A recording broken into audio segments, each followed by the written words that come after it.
Je suis très heureux de me retrouver en compagnie d'une personnalité dans le domaine de l'audio-vidéo des cinémas maison. José Adam, évidemment, que tout le monde reconnaît. Par la voix surtout, José, parce qu'on t'entend un peu partout quand vient le temps de trouver une référence en termes de téléviseur, de système de son cinéma maison. Alors, c'est tout en ton honneur, ça. Oui, c'est gentil, Michel. Mais écoute, c'est des chances que j'ai eues, finalement, de pouvoir parler, de pouvoir guider les gens.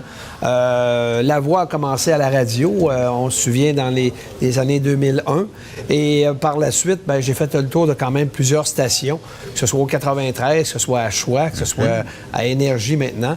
Alors, j'ai la chance, justement, de pouvoir guider les gens, chose que j'apprécie beaucoup. Depuis combien de temps ça dure, cette passion-là? Ça a commencé comment, José? Fais-nous donc un petit portrait, là. Ça a commencé en 84. J'ai commencé à travailler à ce moment-là dans la vente dans un magasin qui s'appelait Sonore, ici à Québec. Et par la suite, j'ai eu la chance, l'opportunité de partir mon propre commerce, c'est-à-dire c'était un magasin à ce moment-là, Stéréo Plus, et c'était sur la Rive-Sud. Donc, je me suis rajouté à cette bannière-là et j'ai été pendant 24 ans avec Stéréo Plus. Évidemment, ça a évolué jusqu'à ce très beau et vaste magasin, véritable place pour, en fait, que je comparais à un magasin de jouets pour un enfant, finalement. Moi, c'est ce que je ressens, en tout cas.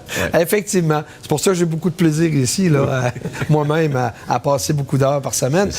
Ça va faire maintenant 3 ans que la Maison Adam a été lancée. Oui. Là, à ce moment-ci, c'est ma propre bannière. Okay. Je suis rentré dans un des regroupements, même je dirais le regroupement le plus fort au Canada pour les indépendants. Et naturellement, j'ai ma propre identité. Donc, les gens savent que Maison Adam, c'est le magasin de José Adam. Et vous travaillez en équipe ici, parce qu'il y a José Adam, l'expert, le gars qui connaît les produits, qui connaît les compagnies. Il y a également des gars qui sont spécifiquement là, destinés à trouver les meilleurs produits qui s'adressent à la clientèle que vous cherchez. Écoute, l'équipe, c'est ce qui est plus important quand on bâtit une entreprise. Moi, je peux te le dire parce que j'ai eu justement la chance de voir à l'embauche de tous ces employés-là. On est maintenant rendu 46 employés à la Maison Adam et j'apprécie énormément aussi d'avoir des personnes de qualité qui sont aussi des passionnés comme moi.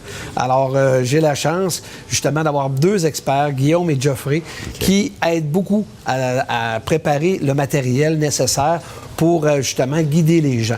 Alors, tantôt, on va en parler. Les choix de José, c'est vraiment un très bon outil pour les gens de se faire l'idée de qu'est-ce qu'ils veulent avoir comme produit, peu importe la catégorie et peu importe le prix. Moi, quand j'arrive devant des murs de téléviseurs comme ça, je suis émerveillé, mon œil est en pleine excitation. Mais il faut savoir, par exemple, quand on entre ici, on va se faire poser la question, qu'est-ce que vous regardez sur votre téléviseur? Et ça, les gens répondent soit le cinéma, les téléséries. D'autres vont dire, moi, c'est le sport, le hockey, le football, le golf, évidemment. Je pense qu'il y a une distinction à faire d'abord et avant tout, à savoir ce qu'on regarde à la télé. Premièrement, c'est sûr qu'un téléviseur va servir à écouter tout ce qu'on veut. Oui. Par contre, certains téléviseurs sont meilleurs pour les films, d'autres téléviseurs sont meilleurs pour les sports et même les jeux vidéo. Alors ça, on démystifie tout ça dans les choix de José. Les gens qui cherchent vraiment un téléviseur pour des téléséries, des films, ce qu'il faut retenir, qui est important, c'est que on doit regarder l'image en général. On a-tu des bons contrastes? On a-tu des noirs profonds? On a-tu des couleurs qui sont quand même, qui sortent vives, mais qui ne sont pas délavées? Okay. Et naturellement, on a des technologies qui améliorent cet aspect-là. Okay. Une des grandes technologies qui révolutionne présentement le monde de la vidéo, c'est le HDR, le High Dynamic Range. Écoute, cette technologie-là est apparue en photo, ceux qui ont déjà des bonnes caméras photo. Maintenant, on l'a dans la vidéo. C'est une grosse amélioration parce qu'on va vraiment augmenter la luminosité. Dans tous les passages, comme on peut voir ici, une image extraordinaire de Vegas. Donc, vous voyez ici la fontaine du Bellagio. On est capable de voir des images où on a des blancs, où on a de la couleur, où on a vraiment un noir qui est profond. Donc, je me trouve pas avoir des reflets de blanc à travers mon noir. Puis ça, c'est des choses qui sont importantes. Sinon, et je vais avoir des couleurs qui vont être comme un petit peu, si vous voulez, délavées, ou je vais avoir un noir qui ne sera pas noir, mais qui va tirer plus sur le gris. Comme on a toutes sortes de films avec des passages sombres, ça devient extrêmement important. HDR, ça fait quand même quelques années qu'on retrouve cette appellation-là sur les téléviseurs. C'était sur les téléviseurs haut de gamme. Maintenant, on les retrouve sur une grande gamme de produits. Est-ce que ça garantit nécessairement toutes ces qualités-là que tu viens de nous décrire? Effectivement, les compagnies, quand ils ont commencé à sortir les nouveaux téléviseurs 4K avec une qualité de résolution extraordinaire, les modèles haut de gamme seulement avaient le HDR. Okay. Donc, c'était des téléviseurs autour de 3 000 $ qui offraient cet avantage-là. Là, aujourd'hui, la grande surprise, c'est qu'on a des téléviseurs d'entrée de gamme en bas de 1 000 $, 4K, et qui sont HDR. Ils ont même le HDR 10. Okay. Parce qu'il y a deux technologies. Il y a eu une évolution dans le HDR. C'est qu'on avait au départ un HDR avec ce qu'on appelle un processeur 8 bits. Et maintenant, on a un processeur 10 bits. Ce que ça apporte, pour te donner une idée, c'est que le processeur de 8 bits donne, si tu veux, un total de 250 nuances de couleurs. Alors qu'un processeur de 10 bits, pourtant, on se dit le chiffre n'est pas si gros que ça, mais on va chercher 1024 nuances de couleurs. OK.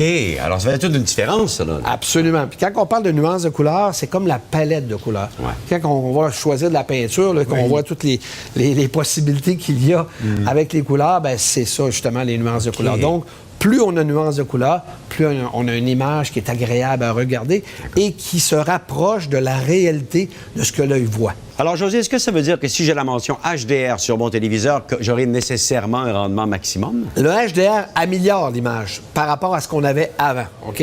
La seule différence, par contre, c'est que si tu as choisi un téléviseur en bas de 1 000 $, tu n'auras pas le même rendement d'un téléviseur à 2 000 $, c'est certain. Parce qu'il y a le processeur vidéo à l'intérieur du téléviseur qui, lui aussi, a un travail à faire. Puis la qualité du panneau, la rétroéclairage ou encore, si tu as choisi une technologie OLED, on ne parle plus du tout de la même chose. Maintenant, José, moi, je vais t'avouer une chose. C'est surtout le sport qui m'intéresse. J'en regarde beaucoup. Évidemment, je regarde aussi des séries, des cinémas. Mais le sport, le hockey, le football, tous les sports, le golf, je devrais m'arrêter sur quoi à l'achat de mon téléviseur pour être sûr que je vais l'avoir pour ma satisfaction? C'est pas évident aujourd'hui de faire un choix pour un bon téléviseur pour le sport. La raison est simple, Michel, c'est que les fournisseurs ont compris que plus on voit que les chiffres sont gros et impressionnants pour la vitesse d'affichage, bien, plus les gens achètent un téléviseur. Donc, c'est pour ça qu'aujourd'hui, on ne parle pas de 60 Hz ou 120 Hz. On va parler de, en vitesse d'affichage, on va même donner des chiffres comme 240, 960, parce que c'est plus impressionnant. Mais la réalité, elle peut être tout autre. Nous, là, juste pour te donner une idée, là, on passe notre temps à regarder et à comparer. On se sert de plusieurs vidéos, des fois, là, comme celui que tu vois là, où, présentement, nous, on est capable de lire les licences. Oui. Par contre, les gens qui nous regardent présentement sont pas capables de voir la licence, le chiffre clairement comme on le voit. Mais c'est parce qu'ici, on est devant un panneau de 120 Hz, alors que la caméra qui filme, elle donne seulement 30 Hz. Voilà. C'est-à-dire qu'elle donne 30 images secondes.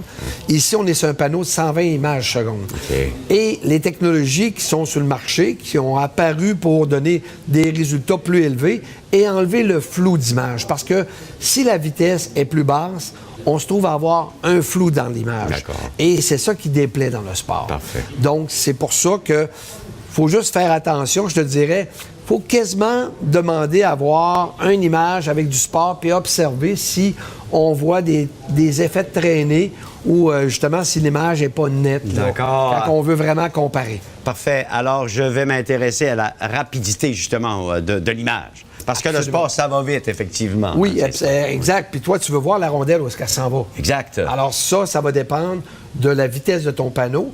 Et comme je te dis, c'est pas toujours évident avec ce que les manufacturiers nous donnent aujourd'hui comme résultat. Et là, vous l'avez justement analysé, cette dimension-là, et dans les choix de José, sur le site de la Maison Adam, Oui. je vais pouvoir savoir justement lequel correspond à mes besoins. C'est ça qu'on va aller voir après la pause? Absolument. Excellent, on va aller s'amuser là-dessus. On vous revient dans un moment avec José Adam.